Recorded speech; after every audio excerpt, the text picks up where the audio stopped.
典流畅的汉字是世界上最古老的文字之一，而且也是中华艺术宝库中的瑰宝。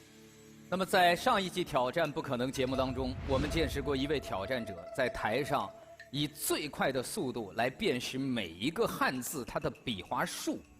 这个是我们小学大家考试一定要经过的这些题目，去数一个汉字的笔画。但是，到今天还有多少人能熟练地掌握我们之前学过的这样一个知识？我们在挑战不可能的舞台上看见这位选手把这个知识掌握到了一种极致的境界。那么今天我们再一次请回了我们的这位挑战者，但是今天他并不是一个人面对挑战，有另外一个年轻人要向他发起挑战。我们掌声有请两位上场。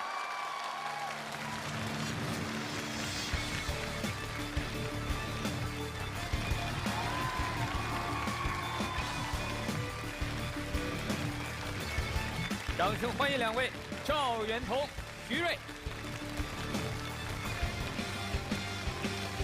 大家好，我叫徐瑞，今年12岁，来自江苏沭阳。大家好，我叫赵元同，今年12岁，来自河北任丘。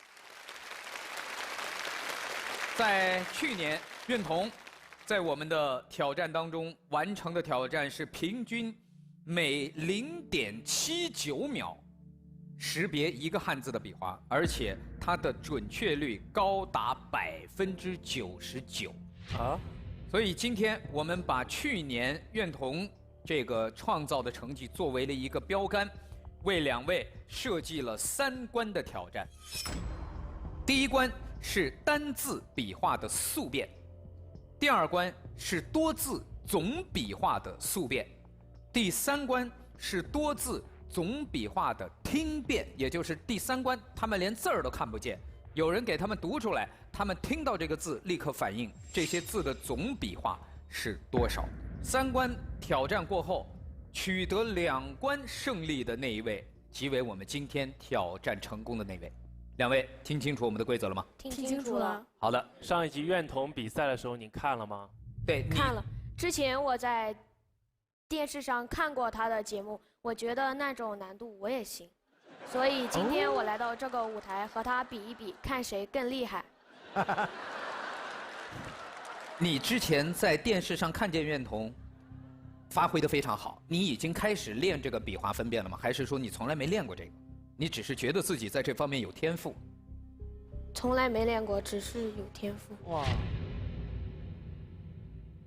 一般读书好的学生都这样。哎呀，哎，昨儿我也不复习。对，昨儿那场电影不错啊，什么什么。哎呀，每回都考100分，好烦哦！都是这种。无论啊，他们的状态是经过刻苦训练的呢，还是天生高才？但是今天3关已经刚才大家听到了规则，那都是非同小可，绝对是设计的非常有难度。我接下来宣读一下第1关挑战规则。我们将会请一位评委，从现场300本书当中任意挑选1本，然后从这个书里选一段不少于200个文字的片段，我们由书法家现场来进行誊抄。2位挑战者需要正确地答出这200个字的笔画数。我们最后算总时间200个字，你只要在158秒之内，而且笔画回答的正确率不低于99%。满足这2个条件，正确率高的那一方获胜。又要正确率，又要速度，又要速度。第1关的起点就是去年的最好成绩。最好成绩。这个太难了。2位今天来到这里，一定都是高手，有没有信心面对挑战？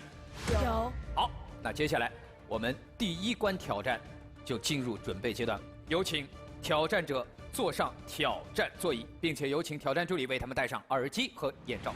有请2位。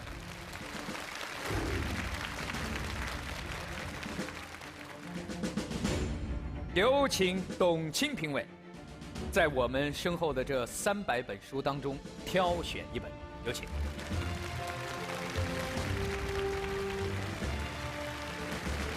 并且要选出这一本书当中一段不少于200字的片段。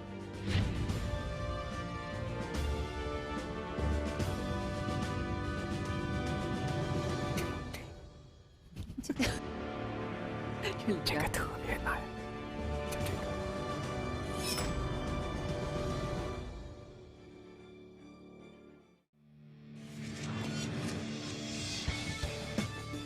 好，选好了。掌声请出专家。中国书法杂志副主编赵继芳博士，中国书法家协会楷书委员会委员李明，北京语言大学汉字研究所教授罗卫东教授。非常感谢我们几位专家来到现场，帮我们完成这次挑战。有请挑战助理笔墨伺候。我们3位专家是这样分工的，刚才董卿评委选出的那一段文字，我们将会交给赵继芳博士和李明委员为我们誊抄到这个答题板上。我们要请罗卫东教授来核实验证每一个字的笔画数，给我们标准答案。接下来我们有请挑战助理到场上，把刚才罗老师给每一个字标出的标准答案进行遮盖。接下来有请挑战助理带我们的挑战者进入挑战位后，为他们摘下耳机和眼罩。2位选手因为长时间的戴着眼罩，处在黑暗的状态当中，所以我们稍微给他们一点时间，让他们恢复一下对现场的这个光的适应度。问一下2位挑战者，准备好了吗？准备好了。 2位，第一关挑战开始。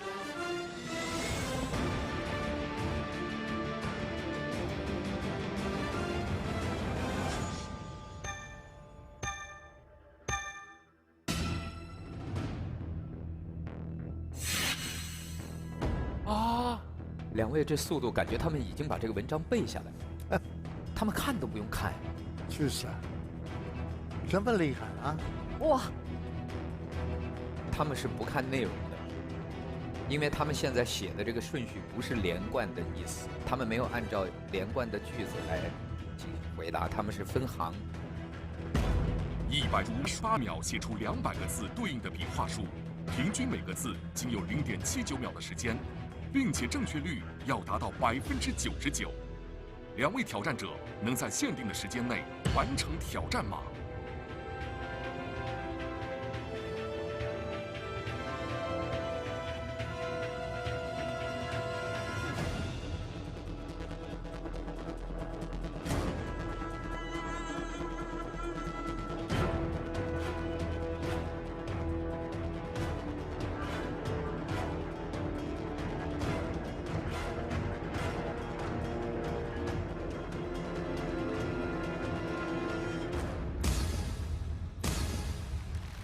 好，哇！赵元同率先按下了，但是不要着急，不要着急。我们不仅比速度，还要比准确率。好，2位都已经完成了挑战，来，请回到台中间。2个人的速度几乎是相差了那么几秒。苑彤是2分02秒94，是122秒。 而徐瑞是2分13秒69，应该是133秒。2个人都在158秒的要求之内，但是准确度如何，我们就要有请挑战助理上场为我们进行验证了。有请。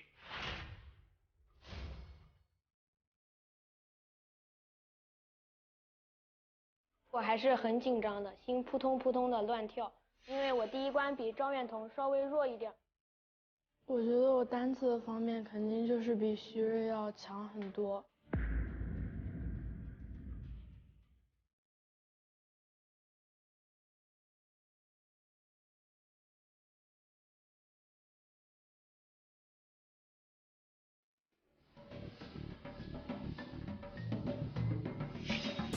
我们先来听一下苑彤他的正确率。挑战者赵苑彤正确。我觉得我单词的方面肯定就是比徐瑞要强很多。赵苑彤正确个数为198个，总用时122秒94。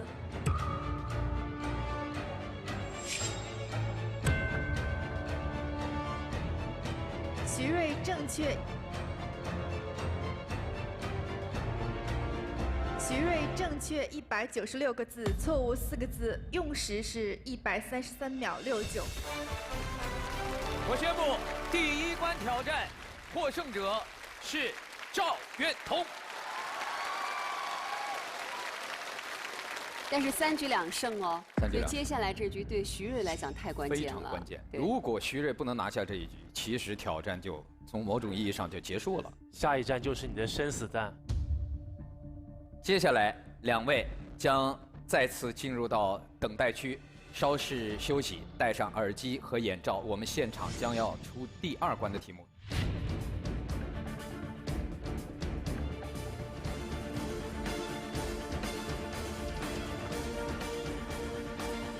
我的优势在后2关，我心里还是非常有底的。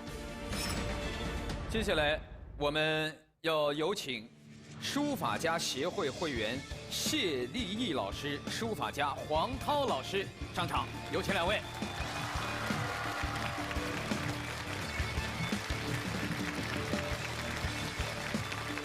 欢迎2位，欢迎2位。您好，您好，您好。那么接下来呢，第2关的挑战规则，评委将从春联大全当中随机挑选5副春联儿。我能不能自己加一个？您自己要能出得了对联儿，那当然可以啊。哇！接下来就有请2位书法家在现场进行誊抄。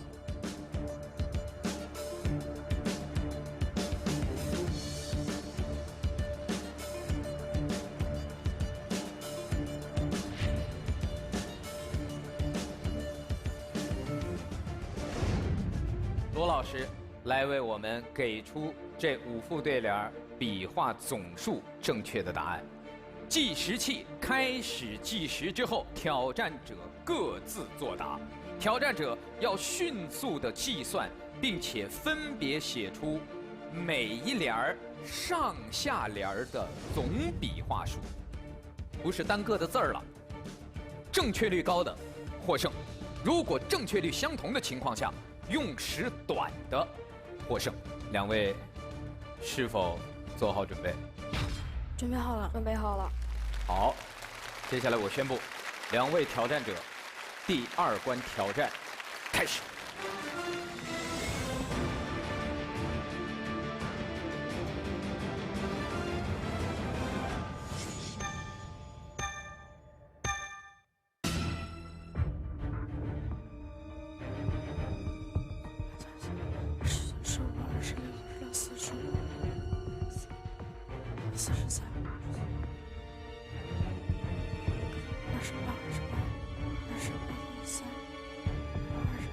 本轮挑战，2位挑战者不仅要看每个字的笔画数，还要计算每一联7个字笔画数的总和，才能确保成功。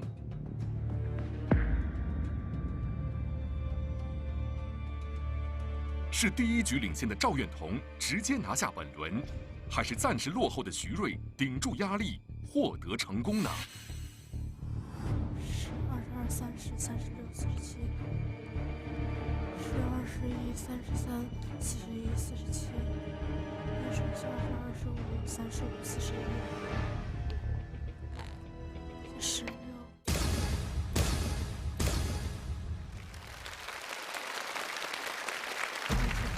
35、40。好，我们来看看目前2人用时情况。徐瑞在这一关，在时间把握上要超过了苑彤。徐瑞用的时间是1分01秒，而苑彤用的是1分05秒，也就落后了大概4秒钟。但是关键还是要看正确率。正确率相同的情况下，用时最短者获胜。接下来，我们有请挑战助理为我们验证答案。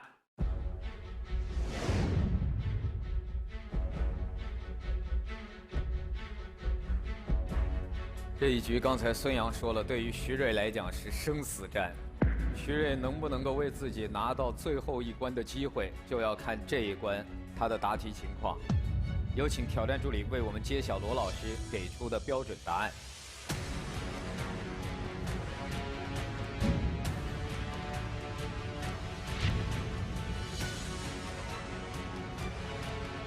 第一副春联的上联总笔画41，我们来看赵苑彤第一个答案。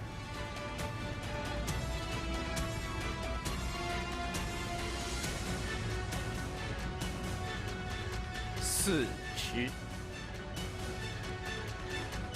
正确。来看徐睿的第一个数字。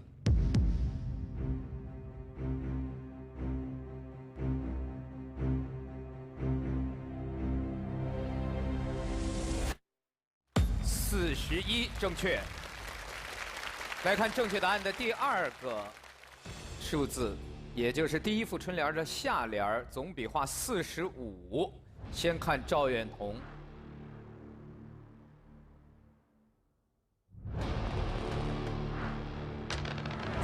47。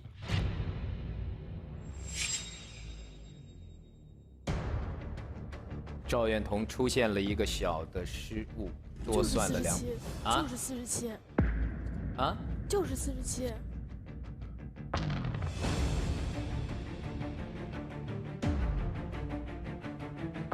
很惊讶，我觉得是答案错了，然后回头一看，觉得自己没有问题。人寿年丰喜事多。主持人说是年丰，然后才知道自己看错了，自己看错了。哦，我看的，哦，我的眼睛看的是年年，人寿年年。他把年丰看成了年年。这个写的非常清楚，人寿年丰，这个是赵苑彤犯下的一个在时间极为紧迫的情况下犯下的一个疏忽，这情况不妙了。没有时间看上下联，觉得他已经摁了，然后比较着急。如果有时间看上下联的话，应该能看出我那个错误，然后检查出来。接下来看一下徐睿的答案。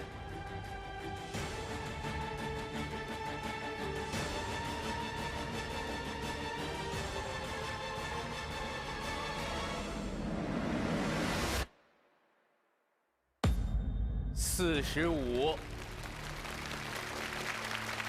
接下来我们看第三个，第二副对联的上联，总笔画数47。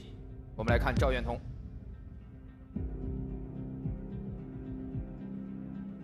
47没问题。我们来看徐睿。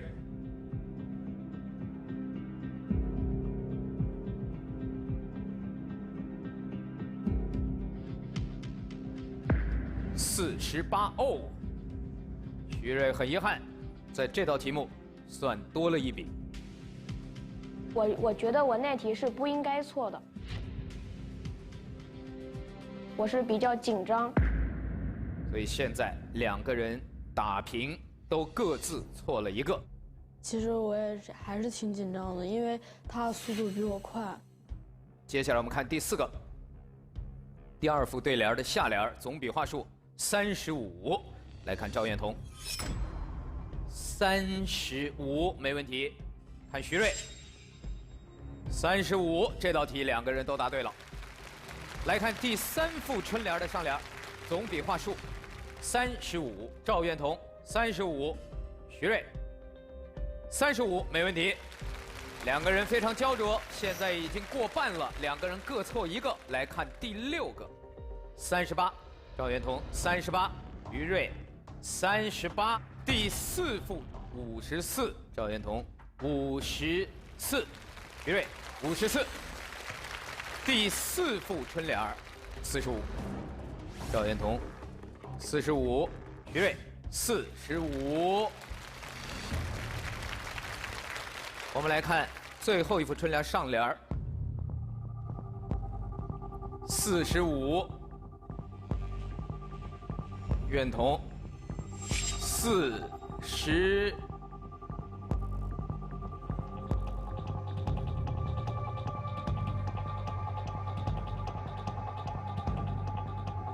45没问题，徐瑞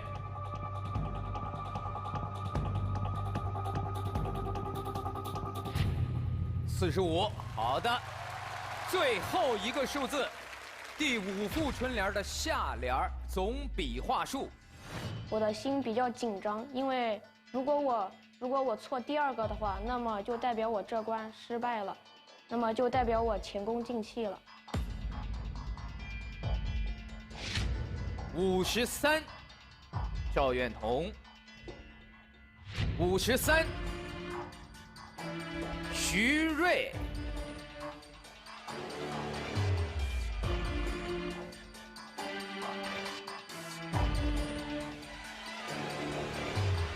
50。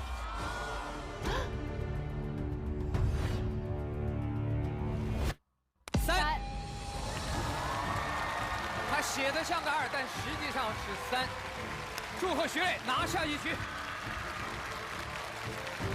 果然顶住了压力。来，2位回到舞台中间，此刻感觉怎么样？还好。是不是心里的一块大石头放下了？嗯。因为如果这一局你要是拿不下，就实际上挑战已经结束了。苑彤，现在什么感受？也是还好吧。这一局胜出者徐瑞。接下来，请听第3关规则。现场我们有一位书法家，名叫董卿，他要随机写下9组和新年有关的4字词语，我们将有挑战助理来依次朗读，而你们将用抢答的方式告诉我这4个字的总笔画。答题时间3秒，回答正确我们给你们加1分，但如果回答错误或者你超过3秒没有回答，我们给对方加1分。全部答题完毕之后，得分高者获胜，明白了吗？明白了。我们有请挑战助理为他们戴上耳机和眼罩。与此同时，我们也有请现场的挑战助理给董卿评委笔墨伺候。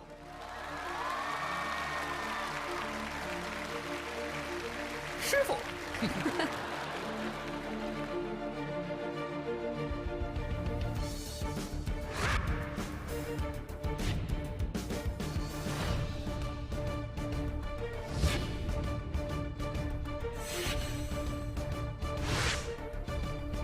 好，谢谢董卿评委。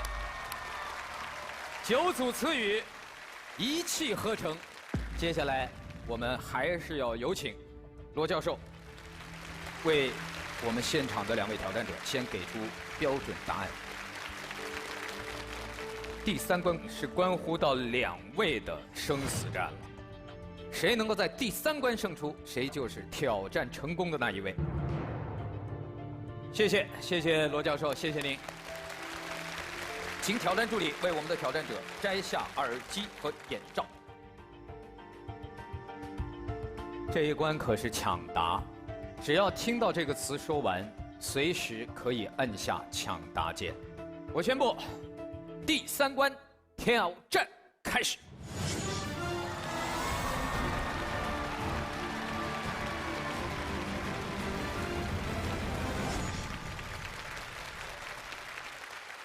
新年大吉。徐瑞28，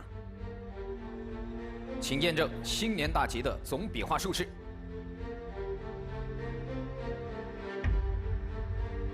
28，回答正确，加1分。徐瑞先拿1分。接下来，请挑战助理继续。福泰安康。徐瑞再次抢到40，正确答案。错了。 40。啊，苑彤要加油哦，要加油！万事亨通。徐瑞又抢到一题。 28。 28，徐瑞已经拿到3分。接下来请听题。四海欢腾。徐瑞。 34。哇！验证。再拿1分。徐瑞已经4分了。输在这个拍上面了，算他肯定不会有问题。 第3轮就是手速没有他快，抢不过他。对于苑彤来讲，这道题是生死之战，请听题。春和锦绣。苑彤。 36。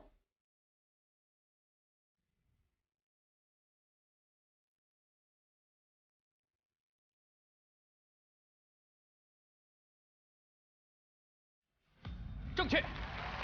苑彤拿到1分，4比1。仍然压力还在苑彤这边，请听题。政通人和。徐瑞抢到了。29。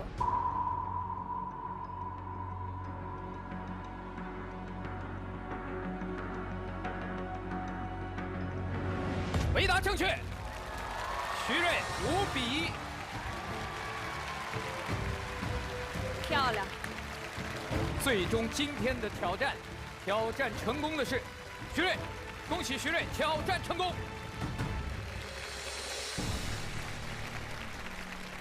我觉得苑彤不是输在了笔画的比拼上，是输在了数学上面。我们这次比的不是单个字的笔画的速度了，对，而是你看这个上联，比如说7个字加在一块儿的一个速度。 他这里边涉及到了一个对心算的问题了。徐瑞很自信说，他有把握自己在后2关当中可以胜利。你平时是不是数学成绩很好啊？对。数学100，语文99。啊，数学满分150。耶！150。叔叔，我那个年代。数学一般100就是满分了，所以你数学你能拿到多少分？145以上吧。哦，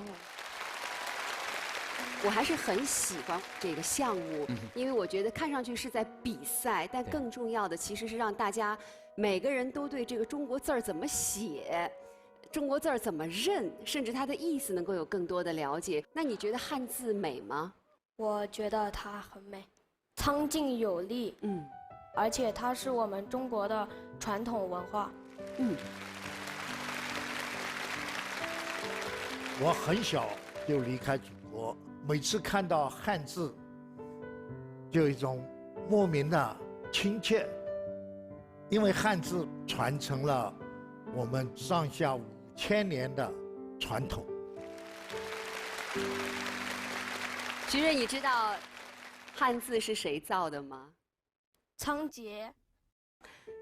对，所以古书当中有记载说，仓颉作书，天欲肃，鬼夜哭。就是说，仓颉造字之后啊，因为有了汉字，这天地间就再也没有隐藏的秘密了。所以天感动地下了一场宿雨，鬼也在夜晚开始哭泣。如果汉字会说话，它一定会告诉我们。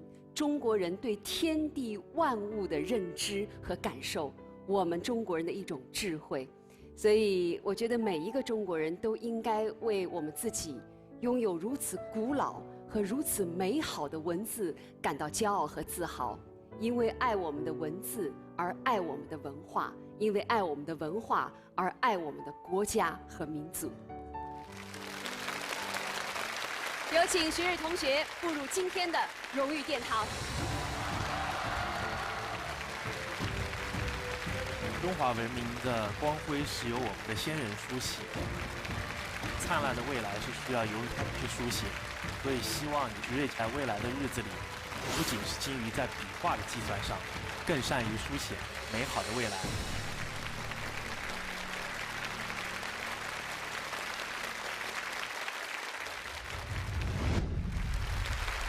今天是大年30，在这个阖家团圆的特别的日子里，我们挑战不可能，也要借助接下来这样一个挑战项目，把福送到大家眼前。为什么说送到眼前呢？因为接下来我们这个挑战项目是跟视力有关的，千里眼视觉极致的挑战。在挑战不可能的舞台上，来自世界各地的千里眼能力者，不断刷新着人类的视觉极限。从非洲马赛族的丹尼尔兄弟，到蒙古国的巴特夫妇，再到挑战不可能第2季中，来自内蒙古的青格勒兄弟，获得了视觉王者的称号。2年来，他们的视觉成绩仍未被打破。今年，节目组收到2份同样来自内蒙古的挑战申请，他们认为自己才是这个星球上看得最远的人。节目组分别对2位挑战者进行了视觉能力测试。经过测试，2位选手均能在180米外看清6厘米大小的“义”字，打破了青格勒兄弟168米的最佳成绩，成功获得挑战资格。2位选手将在挑战不可能第4季节目中展开一场人类视觉极限的终极对决。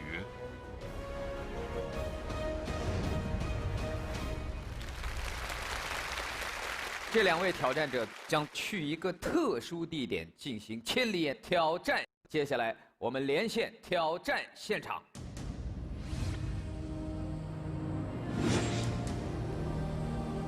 大老师好，现场的嘉宾和观众朋友们，你们好，我是依依。我们现在所在的地方是珠澳海湾游的游船，从湾仔码头出发，就可以欣赏到珠澳2地的著名景观和壮美风光。现在在我身边的是获得了挑战资格的2位挑战者，欢迎2位。你好，大家好，我叫吴立基牧人，大家可以叫我牧人。大家过年好，我叫苏德穆尔根，大家也可以叫我苏德。那大家可以看到啊，现在在我的右手边是珠海，在我的左手边是澳门。一会儿我们将会通过澳门3桥，抵达连接内地、香港和澳门3地的世界最长跨海大桥——港珠澳大桥所在水域。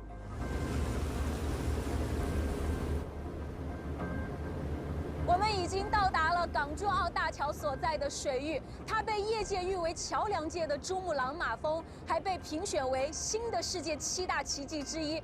我们今天的挑战就是要在粤港澳大湾区这一片美丽的海域进行，但是因为今天雾气真的非常的大，所以我们无法欣赏到它的全貌。而且在我们出发之前，其实天空飘起了毛毛细雨，那相信这样的环境对2位来说是相当陌生的，对我们的挑战难度也会增大，对吗？对，我们草原和这个海面是完全不同的。今天来到这儿，雾也大，又下起了雨，站在这船上都站不稳。就像是站海绵上一样飘飘的。是的，对对，特别能够感受得到。而且现在这个光线非常的强烈，晃得我的眼睛都觉得快睁不开了。那我们今天要挑战的目标到底是什么呢？来联系一下我的搭档陆轮一。小陆你好，你在哪儿呢？你好，依依，你看不见我吗？我四周是白茫茫的一片，我什么都看不见，只能看到我们的港珠澳大桥。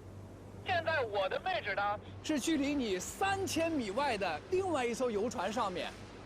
我们从这个湾仔旅游码头乘坐这个珠澳海湾游的游轮呢，一路过来，因为这些雾气反而增加了很多这种朦胧之美。此时此刻，我觉得自己是有福之人，因为在我这艘船的2层甲板上面，整整齐齐摆放了5个福字。这5个福字是由我们内地、香港和澳门的5位书法家来书写的。那么有着非常美好的寓意，就是3地同福，5福临门。那么这5个福字也是我们今天挑战的观察目标。好的，我现在拿来了一个望远镜，我看看我能不能看到3000米之外的你哈。尝试一下用眼睛能不能找到我，我在朝你挥手。依依，你在哪里？小鹿，你能看见我在挥手吗？我看见你的船了，但是我根本看不见上面的福字。好，我觉得这个确实是太难了。不只是难，我觉得真的是不可能。是，如果能看见，那就不是挑战不可能了。今天我们要挑战的就是人类的极限视力。两位准备好了吗？好了。我们的2位挑战者已经准备就绪，挑战随时可以开始。好的，那接下来，请他们听好，挑战规则是什么？距离2位挑战者3000米外的目标船上有5个直径为0.6米的福字。挑战开始前，目标船上的主持人将随机调整福字的方向。挑战开始后，2船相向行驶，2名挑战者同时观察目标船上5个福字的方向，并各自作答。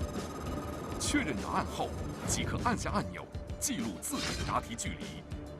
5个福字方向全部正确，则答题距离有效；任意1个福字方向错误，则答题距离无效。比拼结束后，有效距离最远的挑战者获得最终胜利。2位准备好了吗？好了。让我们一起前往挑战区。好。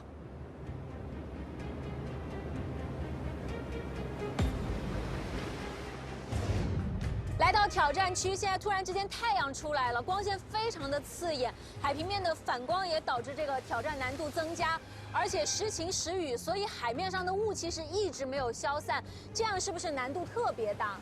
对。有没有信心？信心。好，必须有。小鹿，等待你的发号施令。我们这边准备好了，接下来我宣布，挑战开始。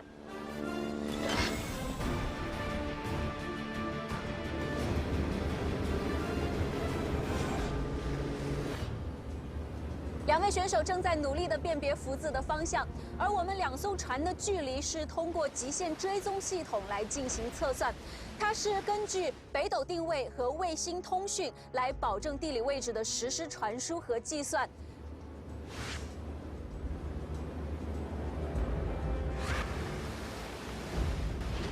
在海面上，我整个人都晃动的，而且目标的船也晃动的，我需要双运动的状态下完成这次的挑战，这个对我来说第一次。目前我们的距离是2800米，我准备用望远镜来找一找。哇，我拿望远镜什么都看不见。2位选手，现在能看得清那个船在哪里吗？看得清，就是雾气有点。雾气有点大。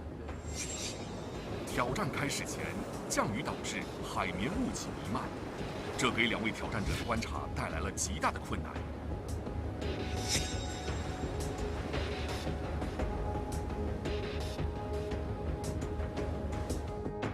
现在是2200米的距离。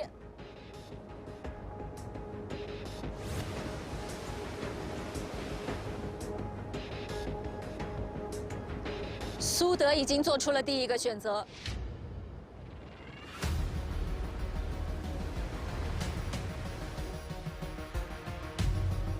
牧人举起了第2个福字，他在比对什么？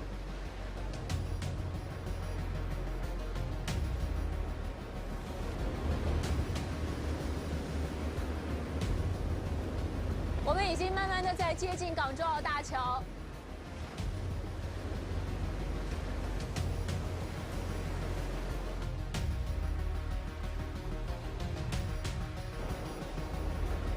1800米的距离，2个人都不愿意在距离上面输给对方。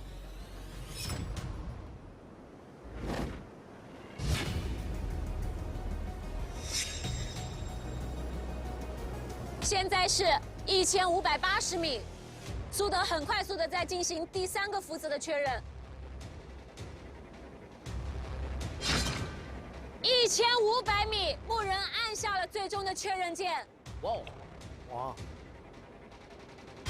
！1430米，苏德也按下了确认键，2个人仅仅相差了70米。好的，停船。两个人的距离差距非常的接近。是的，他们已经做出了最终的选择。小鹿，有请为我们公布第一个福字的答案。好的。第一个福字是正福。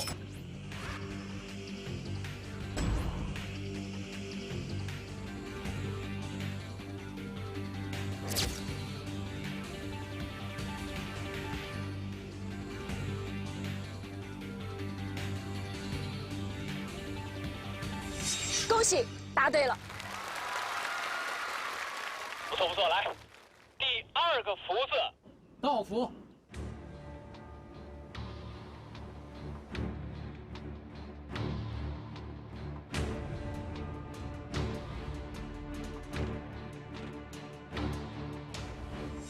恭喜，完全正确。来看第三个，正福。两个人又再一次都答对了。好，我们来看看第四个福字，道福。他们俩给出的答案是道福。到目前为止，两个人都没有一个人出现了错误啊，还有最后一个。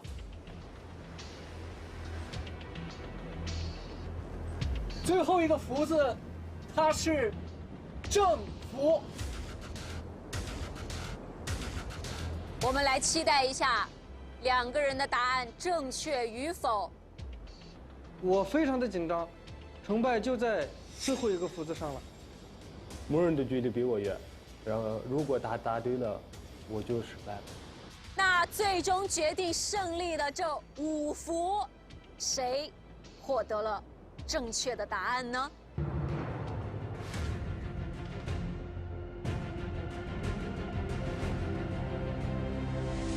海天蚝油一招定鲜，本节目由加一点就好鲜好鲜的海天蚝油独家冠名播出。本节目由海尔智慧家庭赞助播出，海尔智慧家庭挑战不可能，加的新可能。本节目由吉利汽车博瑞博越特别支持，大美中国车为中国加油。最终决定胜利的这5福，谁获得了正确的答案呢？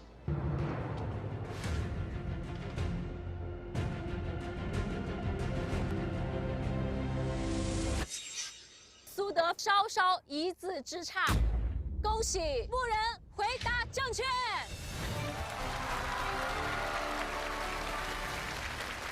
经过挑战，最远有效距离是由牧人创造的1500米，恭喜牧人挑战成功。谢谢。这么厉害啊！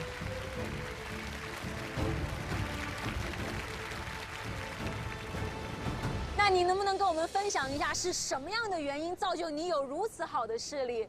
我觉得一半是天赋吧，然后另一半是我们从小在草原上长大，然后从小放牧，牛呀羊呀到别的山头，我们就靠着眼睛看，要是眼睛看不着，自己得去啊，所以就是眼睛比较好吧。我们都说眼睛是心灵的窗户，那你还有没有什么话想要对我们的观众朋友们说的？我感谢我的家乡给了我一双这么好的眼睛，希望大家保护好自己的眼睛。是的，也希望我们的观众朋友在生活的时候适当的远离电子产品，多多望远，来保护我们的眼睛吧。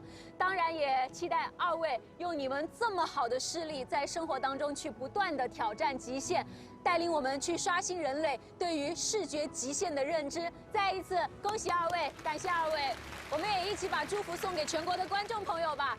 祝大家新春快乐，5福临门！谢谢。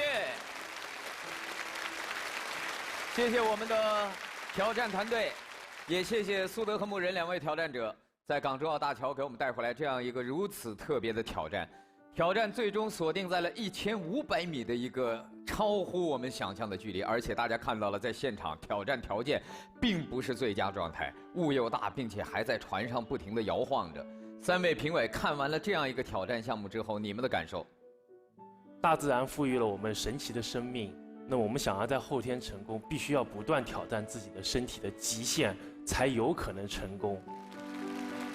我完全同意孙杨评委的评论，但是我要加一点，就是刚才我看到挑战的地点非常特殊，它的背景我们可以看到这雄伟的港珠澳大桥，看到那个桥我心里很激动，这个是世界上的纪录，最长的桥，最困难的海域，它挑战了世界的不可能，代表我们中国工程师团队的努力，又创了一个世界新的纪录。我在这里也要感谢他们对国家建设的努力，又创造了一个挑战不可能的奇迹。谢谢他们，谢谢。也借着这样一个挑战项目，祝福我们所有的观众在新的一年能够放眼未来，看到更多的希望，更多的幸福和更多的美好。谢谢各位。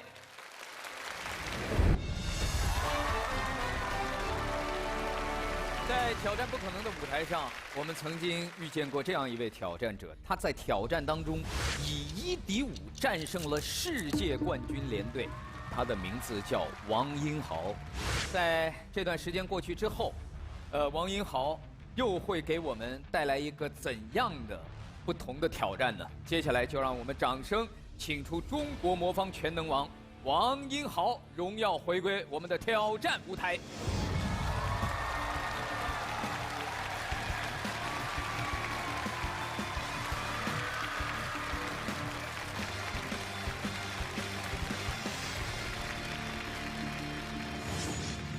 大家好，各位评委老师好，我叫王英豪。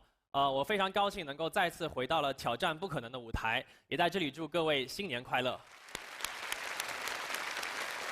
今天回归到年度的巅峰对决，王英豪是挑战自己呢，还是他又要挑战别的什么高手？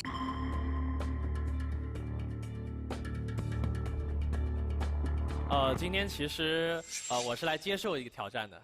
接受挑战。哦，那我们把这位挑战王英豪的选手请到台上，好不好？来，掌声有请挑战者出场。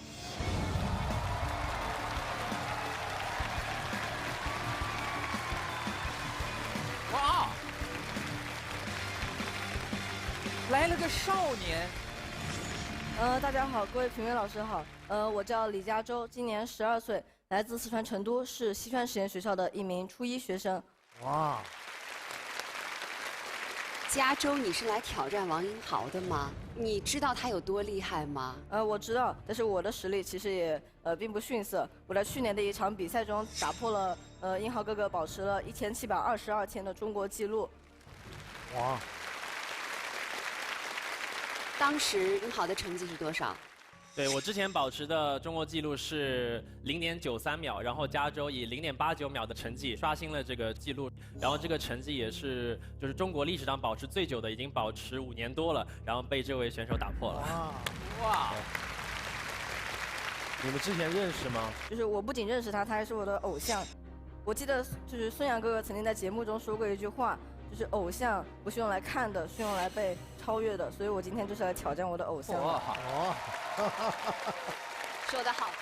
挑战本身就需要勇气，而挑战自己的偶像更是一种勇气。所以我想，今天我们要看到的将是一场精彩对决。但是为了让今天这个挑战更具有公平性、公正性，我们邀请了来自世界魔方协会的国际裁判对比赛的全程进行监督。让我们掌声有请裁判上场。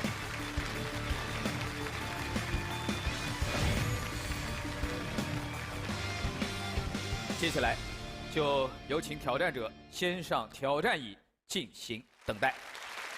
有请挑战助理为2位挑战者佩戴好耳机和眼罩。接下来，我们有请现场的挑战助理上道具。现场2侧挑战台上，分别摆放有按照1比1克隆打乱的100枚魔方。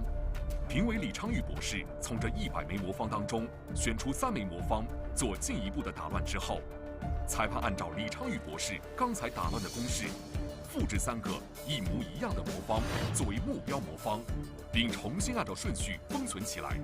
作为稍后验证的目标对比和参照，然后将这3个目标魔方再次随机地混入到魔方阵里。挑战开始后，挑战者需要在快速还原其他97个魔方的同时，根据自己的记忆找出3个目标魔方，并标出封存顺序。正确完成且用时最短的人即为挑战成功。短期记忆跟长期记忆结合起来，100个魔方，很多不同的组合，据说有4000亿个，这个是天文数字了，瞎都瞎倒了。我们请挑战助理对2位挑战者的目标魔方进行遮盖，把这6枚魔方分别放到2位挑战者面前，他们将会看到2组相同的3个魔方。接下来，他们将会有1分钟的时间来进行记忆。2位挑战者，你们可以先适应一下现场的光线，刚刚摘掉眼罩。接下来，我们会给2位1分钟的时间，对这3枚魔方进行记忆。2位如果准备好了，可以举手示意我。好，2位都已经准备好了。接下来，我宣布，记忆开始，请计时。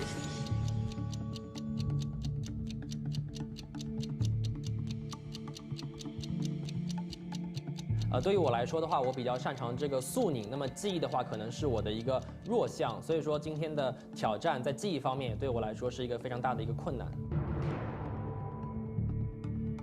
其实我觉得这次挑战，稍微比较难的地方就是属于我在记忆之后，我在复原的过程中，我还要把它准确的提取出来，因为我记完之后，我再等到去复原的时候，这里要经过相当长的一段时间，那我就要保证我的记忆不去遗忘。时间到，好，谢谢2位。接下来，我们再次给2位挑战者戴上耳机和眼罩。接下来，我们请孙杨评委吧，请你把这3枚魔方随机放回到这100个魔方当中。根据挑战规则，孙杨评委会将3个目标魔方随机放回100个魔方当中，并将放入的编号进行记录。同时，裁判会把这个编号复刻到另一边的挑战台。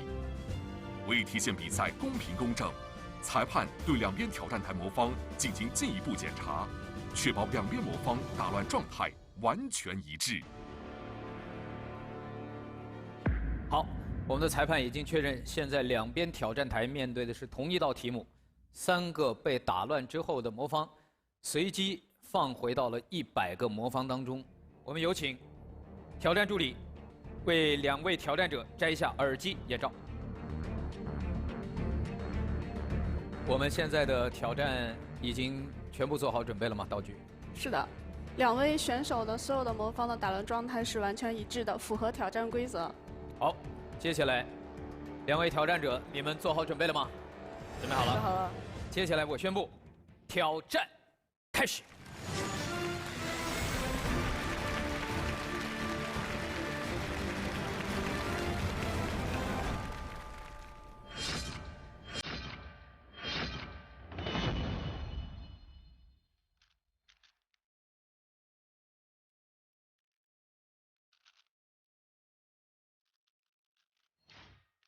今天这个挑战项目的难点的话，就是要在短短的1分钟之内记忆这3个魔方。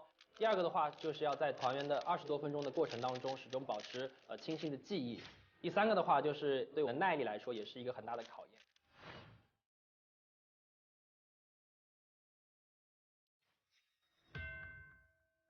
挑战刚刚开始，李嘉洲就率先确定了第1个目标魔方，并确认了该魔方的封存顺序。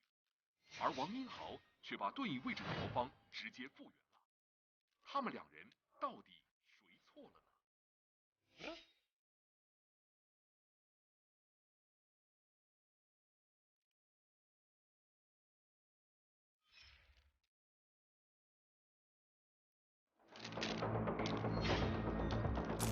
王英豪的他的优势还是蛮明显的，他现在1、2、3、4、5、6、7、8、9，已经是第10个了。他现在1、2、3、4、5、6、7，才在第8个。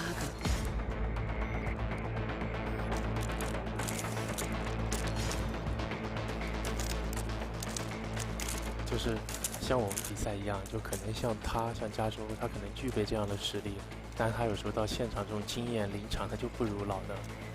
王英豪现在巅峰状态，太快了。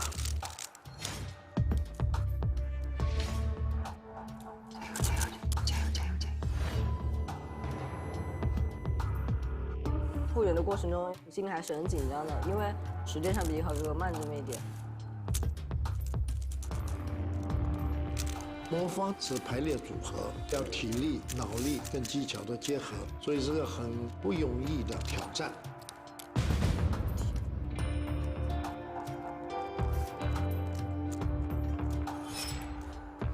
人做同样的事情的时候，很容易疲劳，体力、脑力都会疲劳，脑筋的反应会慢下。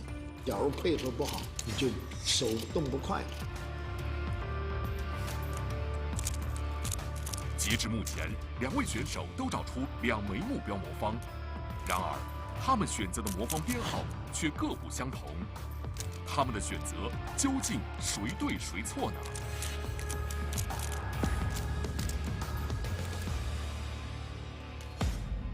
哎，李嘉洲突然发现自己最开始确认的目标魔方应该是判断错了，他赶紧返回初始位置。 对那个魔方进行复原，来回反复，让李嘉洲复原魔方的整体速度比王英豪更加慢。根据挑战规则，找到目标魔方且复原其余魔方用时最短者获胜。李嘉洲还能赶超王英豪吗？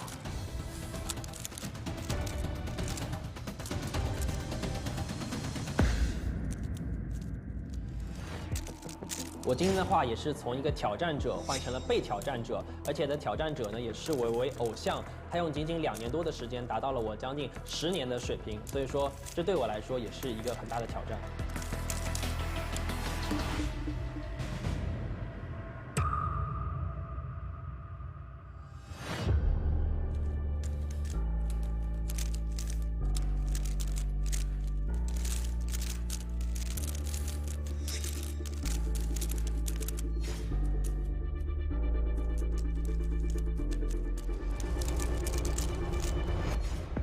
截止目前，王英豪已经选出3枚目标魔方，接下来他还需要判断出3枚魔方的封存顺序，即可完成挑战。而李嘉洲仍在寻找第3枚目标魔方，距离成功也只差1步。对了，哇，漂亮！不要着急，我们还有另外一位选手。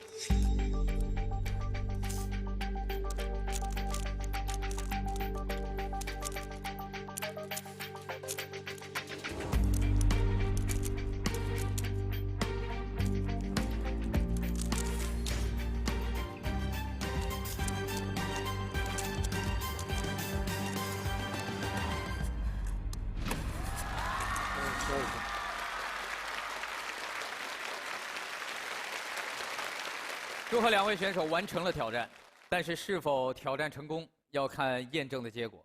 好，我先检查一下他们的魔方状态。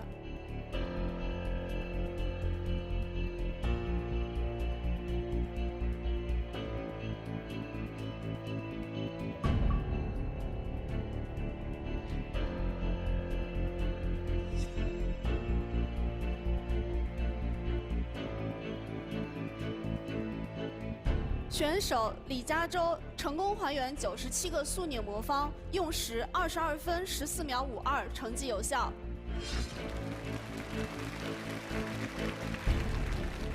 选手王英豪成功还原97个速拧魔方，用时21分11秒16，加罚2秒，成绩有效。他为什么加罚2秒？ 我们看一下这边有一个魔方，应该是31号魔方。它最后有一步没有还原，按照魔方比赛的规则，差一步是要加罚2秒的，最后还差一个步骤。哇，所以裁判检查的非常仔细。我们这个小伙子在听到成绩之后，自己伏在那个计时器上，摇头。为什么摇头？因为就是我在前面判断的时候，我有一个魔方，我以为和我记得比较像，然后我就误判了。对，3号。然后后面我才发现我记得是哪一个。记错了。因为那2个非常像。但是我跟你讲，已经相当厉害了。我真的是没有想到这个挑战的难度如此之高，100个魔方，别说他们还原了，连我们看都看得双眼发胀、头皮发麻。他们还原到最后依然保持着高速运转，所以我觉得对于他们来讲，真的是一次非常不可能的挑战。但是接下来我们要看的就是各位寻找到的这个号码是否准确。并且要严格的按照1、2、3和之前你们看到的那3个魔方对应的顺序。如果这1、2、3的顺序不对的话，也算寻找失败。所以接下来我们有请挑战助理将2位选手标记的3枚魔方送到验证区，为我们揭晓答案。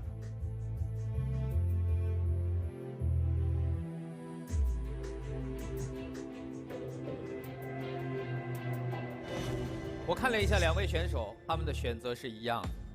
首先揭晓1号魔方的答案。第1个魔方的编号是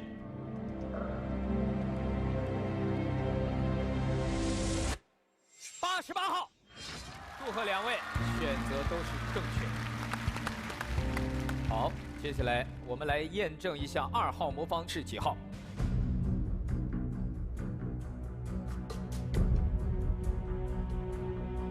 孙杨评委选择的号码是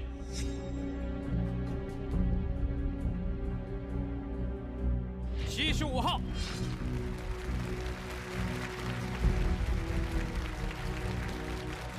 接下来，我们来看第3枚魔方。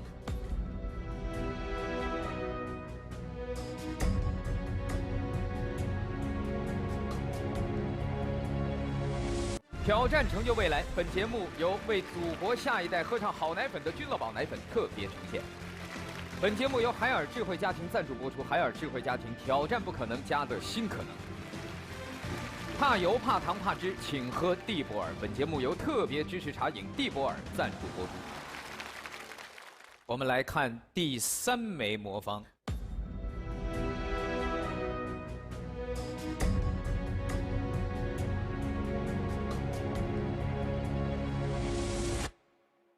41号，祝贺王英豪因速度更快挑战成功。谢谢我们的裁判，来2位请到舞台中间。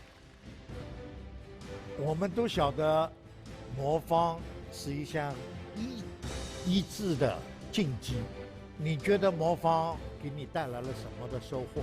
它不仅仅带给了我自信，带给了我快乐，然后呢，也让我学会了不断的坚持。其实现在的话，虽然我年龄也不是很大，但是在魔方运动员这个角度来说，我已经是一个老选手了。所以说我主要的精力是放在了魔方的教学和推广上面。我也走访了很多的城市，教会了很多的小朋友学会魔方，然后让这些青少年们爱上魔方。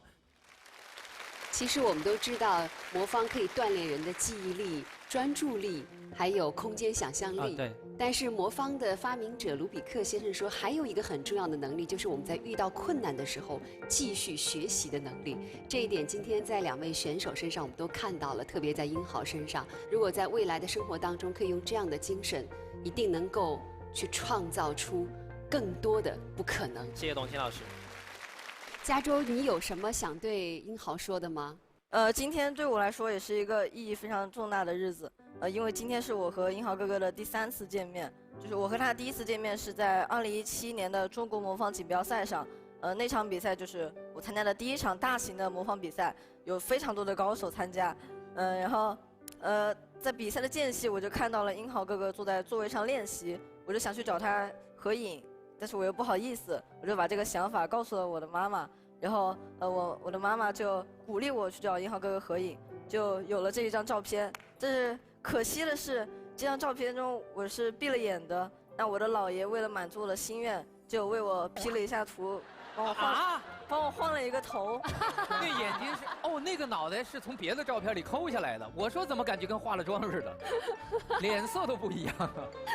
那我今天其实也有一个小小的心愿，就是能够和英豪哥哥在挑战不可能的舞台上有一张合影。好，我突然想起一句话，用在今天其实真的特别巧合。